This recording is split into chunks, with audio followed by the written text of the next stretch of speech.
Hello నమస్తే తీన్మాన్ మల్లన్న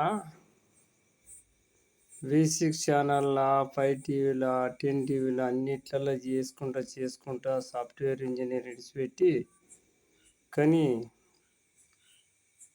మంచిగానే చేసినావు, తెలివిగల పని చేసినావు, కొన్ని పనులు మంచిగానే చేసినావు. నేను పర్వాలేదు, మంచిగానే చేసినావు తమ్ముడు. నేను నీకంటే ఇంగారికి అవపడతా. నేను తెలుసా, నా దాంట్లో ఎంత నువ్వు చిన్న ఏజ్ నీది, నాకంటే చాలా పెద్దగా చదివినావు. అందుకని నీకు చెప్తున్నా తమ్ముడు, ఒక్కసారి ఆలోచన బాగా చేసుకో. నువ్వు ఎక్కడి నుంచి వచ్చినావు, ఎక్కడి నుంచి పెద్ద అయినావు, ఎక్కడి నుంచి మళ్ళీ ఇంకా ఎదుగుతాను, ఆలయ శిఖరాన్ని ఎత్తుకుందాం అని చూస్తాను. కానీ ఒక్కసారి ఆలోచన చేసుకో. ఫస్ట్ ఆఫ్ ఆల్ ఏం చేసినావు, నువ్వు సాఫ్ట్వేర్ ఇంజనీర్, తదుపరి V6లా చేసినావు మల్లన్న లెక్క. అంతకుముందు ఇంకా వేరే ఛానల్లో చేసినావు. కానీ చిలుక ప్రవీణ్ కంటే జూనియర్ నువ్వు. కానీ ఒక్కసారి ఆలోచన చేసుకో తమ్ముడు. ఎప్పుడైనా గుర్తుంచుకో, కుల మతాల మధ్యలో పంచాయతీ పెట్టకు. నువ్వు పెట్టుకో, ఎజెండా పెట్టుకో.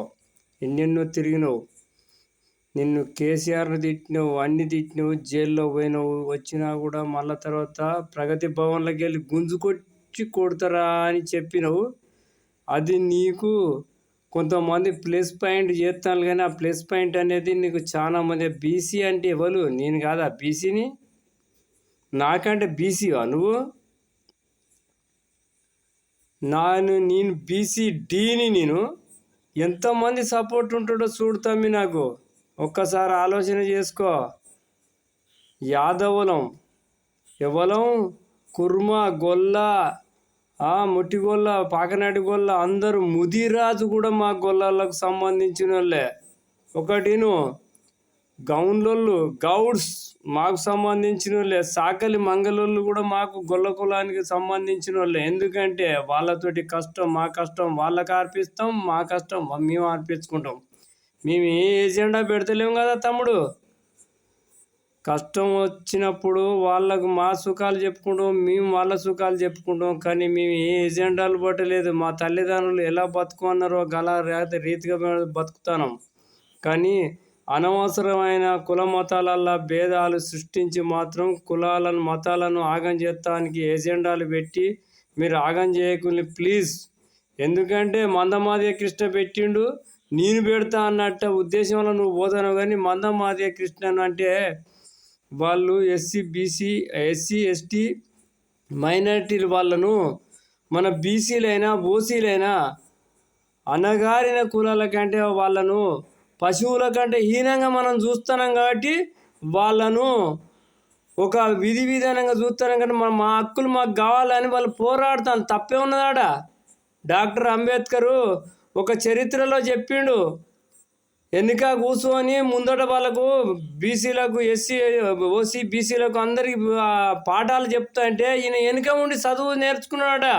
ఎవరు? డాక్టర్ అంబేద్కరు. కానీ ఆయన ఒక రాజ్యాంగాన్ని చరిత్రను సృష్టించిండు తెలుసా, మన దేశానికి సృష్టించిండు. విదేశీ నాయకులు అందరూ వచ్చి మీ దేశానికి ఎవరు మీ తెలివికల్లోనంటే మనకు అప్పుడు మన దేశ విదేశాలల్లో మన ఒక డాక్టర్ అంబేద్కర్ మొనగాడు అయిండు. అప్పుడు రచయితల ఎవ్వరు కాదు, అంతకంటే చదివినోడు. అందుకనే కానీ ఎవరి కర్తవ్యాలను వాళ్ళను ఎంచుకోవాలని చెప్పిండు. కుల మతాలు అంటే వీళ్ళు ఈ పని చేసుకోవాలా, అతడు ఆ పని చేసుకోవాలని చెప్పిండు. దాన్ని నువ్వు తక్కువ ఎక్కువ అని ఎప్పుడు రాయలే రాజ్యాంగంలో. కానీ ఒక్కసారి బీసీలను కూడా అర్థం చేసుకోవాలి. వీడు తక్కువడు ఎక్కువడు అని ఎప్పుడు అనొద్దు.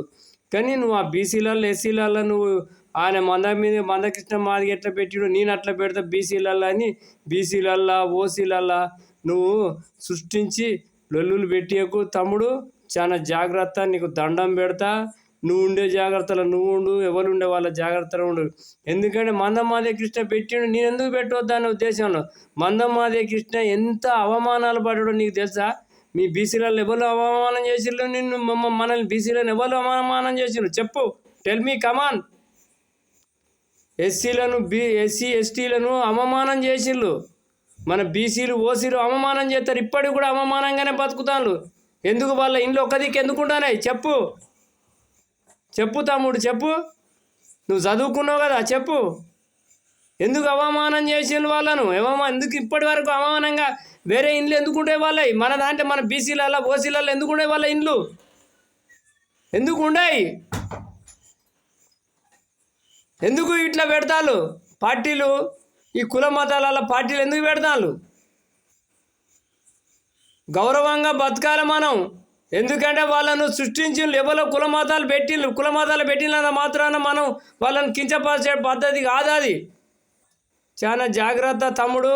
బీసీలు ఓసీలు గీసీలు అని పెట్టిండు, ఎందుకు డాక్టర్ అంబేద్కరే పెట్టిండు. కానీ ఒక్కసారి అర్థం చేసుకోవాలి, మనం ఎవ్వరికి పోయే వాటాలు వాళ్ళకి పోతాయి. కానీ పార్టీలల్లో ఎస్సీలు బీసీలు మైనార్టీలు వాళ్ళు వీళ్ళని పెట్టకుండా అందరం సమానంగా హక్కులు అందరికీ ఉంటాయి. కానీ ఇలాంటి ఎజెండాలు ఎత్తకుండా చెప్తాను, వాళ్ళకు అవమానం జరిగింది కాబట్టి వాళ్ళు ఎత్తుతారు అంతే. వాళ్ళ హక్కు ఉన్నది, వాళ్ళని వేరే వాళ్ళ ఇండ్లు వేరే వాళ్ళ బాధ్యతలు వేరే పెట్టేటానికి వాళ్ళకైనా కోపం అవుతాయి. బీసీలో ఓసీలో ఒక్క దిక్కు ఇండ్లు ఉంటాయి కాబట్టి మనకు ఏర్పడతలేదు. వాళ్ళని ఒక్క దిక్కే ఒక పక్క పెట్టేటానికి వాళ్ళకి ఎంత బాధ అనిపిస్తుంది. ఒక్కసారి అర్థం చేసుకునే అంత హక్కు ఉంటుంది.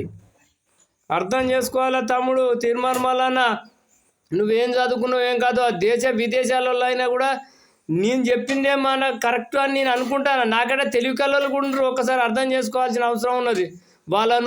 వాళ్ళ ఇండ్లు వేరే పక్క పెట్టుడు, వాళ్ళు ఎస్సీ ఎస్టీలను వేరే తండాల పంటి ఉన్నారు. మన ఊళ్ళల్లో ఎక్కడన్నా ఉన్నారా? మన తెలంగాణలో ఎక్కడన్నా ఒక ఊరు గ్రామంగా ఉన్నారా ఎస్సీ ఎస్టీలు? మన గ్రామంలో కలిసిమెలిసి ఉన్నారా? ఎందుకు? అందుకే చిన్నతనం చేసి వాళ్ళు మీటింగ్లు పెట్టుకొని వాళ్ళ హక్కులు వాళ్ళు నిర్వహించుకునే దాకా అంతా అట్నే ఉంటుంది. మన జనంలో కలిసేదాకా వాళ్ళ జనంలో లేకుంటున్నారు కాబట్టి మన అందరి దాంట్లో కలిసి లేరు కాబట్టి వాళ్ళు మీటింగ్లు పెట్టుకొని ఏమైనా ఎజెండాలు ఎత్తుకొని వాళ్ళని అనే హక్కు లేదు ఎవరికి. మనము బీసీ ఓసీలో మనం ఏ పార్టీలు పెట్టుకున్నా ఏ ఎజెండాలు పెట్టుకున్నా కూడా వాళ్ళ దాంట్లో ఇన్వాల్వ్ కావద్దు. కానీ కుల మత భేదాలు పెట్టుడు చాలా పొరపాటు. మీరు పెట్టకుండా వాళ్ళు పెడతారు కరెక్టే, వాళ్ళని మనం దూరం కొట్టిన కాబట్టి వాళ్ళు పెడతారు అంతే. ఎందుకు పెట్టాలి వాళ్ళని దూరం?